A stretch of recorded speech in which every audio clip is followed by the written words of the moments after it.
ಹಣದ ಆಮಿಷಕ್ಕೆ ನಾನು ಬಲಿಯಾಗಿದ್ರೆ ನಾನು ಜೈಲಿಗೆ ಹೋಗಬೇಕಾಗಿರಲಿಲ್ಲ. ನನ್ನನ್ನ ತುಳಿಯಲೇಬೇಕೆಂದು ಪ್ರಯತ್ನ ಮಾಡಿದ ವ್ಯಕ್ತಿ ಮೋದಿ, ಅಮಿತ್ ಶಾ ಜೊತೆ ಮಾತನಾಡಿದ್ದಾರೆ. ನನ್ನ ಶಕ್ತಿ ಏನೆಂದು ಗೊತ್ತಾಗಿಯೇ ಮಾತನಾಡಿದ್ದಾರೆ ಅಂತ ಬಿಜೆಪಿ ಮುಖಂಡ ಹಾಗೂ ವಕೀಲ ದೇವರಾಜೇಗೌಡ ತಿಳಿಸಿದರು. ಸುದ್ದಿಗೋಷ್ಠಿಯಲ್ಲಿ ಮಾತನಾಡಿದ ಅವರು, ದೇವರಾಜೇಗೌಡರು ಮೌನವಾಗಿದ್ದು ಅವರ ಹೋರಾಟ ನಿಂತು ಹೋಗಿದೆ. ಅವರ ರಾಜಕೀಯ ಅಂತ್ಯವಾಗಿದೆ. ಅವರು ಯಾರಿಗೂ ಬೇಡವಾದ ವ್ಯಕ್ತಿ ಅನ್ನೋ ಮಾತು ಬಂದಿದ್ದು, ನನ್ನ ಹೋರಾಟ ಹಾಸನ ಜಿಲ್ಲೆಯಲ್ಲಿ ರಾಜಕೀಯ ಭ್ರಷ್ಟರ ವಿರುದ್ಧವಾಗಿದೆ ಅನ್ನೋದು ಜನಸಾಮಾನ್ಯರಿಗೆ ಗೊತ್ತಾಗಿದೆ. ನಾನು ಮೂಲೆ ಗುಂಪಾಗಿಲ್ಲ.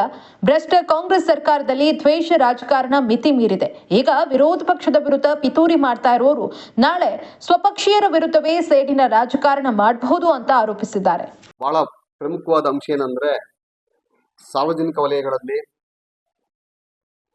ಮತ್ತು ನಾಗರಿಕರಲ್ಲಿ ಒಂದು ದೊಡ್ಡ ಗೊಂದಲ ಸೃಷ್ಟಿಯಾಗಿದೆ. ನನ್ನ ಕೂಡ ಹಲವಾರು ಜನ ಬುದ್ಧಿಜೀವಿಗಳು, ಜ್ಞಾನಿಗಳು, ಸಾಮಾನ್ಯ ನಾಗರಿಕರ ಸಮೇತವಾಗಿ ದೇವರಾಜೇಗೌಡರು ಮೌನವಾದರು. ಅವರ ಹೋರಾಟ ನಿಂತು ಹೋಯಿತು, ಮತ್ತೆ ಅವರ ರಾಜಕೀಯ ಅಂತ್ಯ ಆಯಿತು, ಯಾರಿಗೂ ಬೇಡವಾದಂಥ ವ್ಯಕ್ತಿಗಳು ಇವರು ಅನ್ನೋದು ಭಾವನೆ ಅವರ ಪಕ್ಷದವರೆಗೂ ಬಂದಿದೆ ಅಂತ ಹೇಳಿ ಈ ಎಲ್ಲ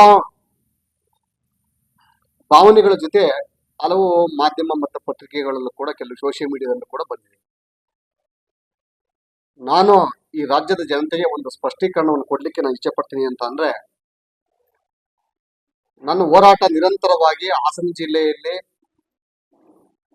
ಭ್ರಷ್ಟರ ವಿರುದ್ಧವಾಗಿ ಹೋರಾಟವನ್ನು ಮಾಡ್ತಾ ಬಂದಿದ್ದೆ. ನಾನು ರಾಜಕೀಯ ಭ್ರಷ್ಟಾಚಾರಿಗಳ ವಿರುದ್ಧವಾಗಿ ನಾನು ಹೋರಾಟವನ್ನು ಮಾಡ್ತಾ ಬಂದಿದ್ದೆ.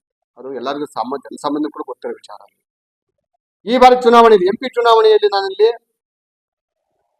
ನಾನು JDS ಪಕ್ಷದ ನಾಯಕರುಗಳ ಜೊತೆ ಯಾವುದೇ ನಾನು ಸಭೆ ಸಮಾರಂಭಗಳಲ್ಲಿ ನಾನು ವೇದಿಕೆ ಹಂಚಿಕೊಳ್ಳಿಲ್ಲ ಅಂದ್ರೂ ಕೂಡ ಮೈತ್ರಿ ಧರ್ಮದ ಪಾಲನೆಗಾಗಿ ನಾನು ಈ ಬಾರಿ ಚುನಾವಣೆಯಲ್ಲಿ ನಾನು ಭಾರತೀಯ ಜನತಾ ಪಕ್ಷದ ಅಂಗಪಕ್ಷವಾಗಿರುವಂತ JDS ಪಕ್ಷಕ್ಕೆ ನನ್ನ ಬೆಂಬಲವನ್ನು ಸೂಚಿಸಿ ನಾನು ಕೆಲಸವನ್ನು ಮಾಡಿ ಈ ಚುನಾವಣೆಯಲ್ಲಿ ಕೆಲಸ ಮಾಡಿದ್ದೀನಿ.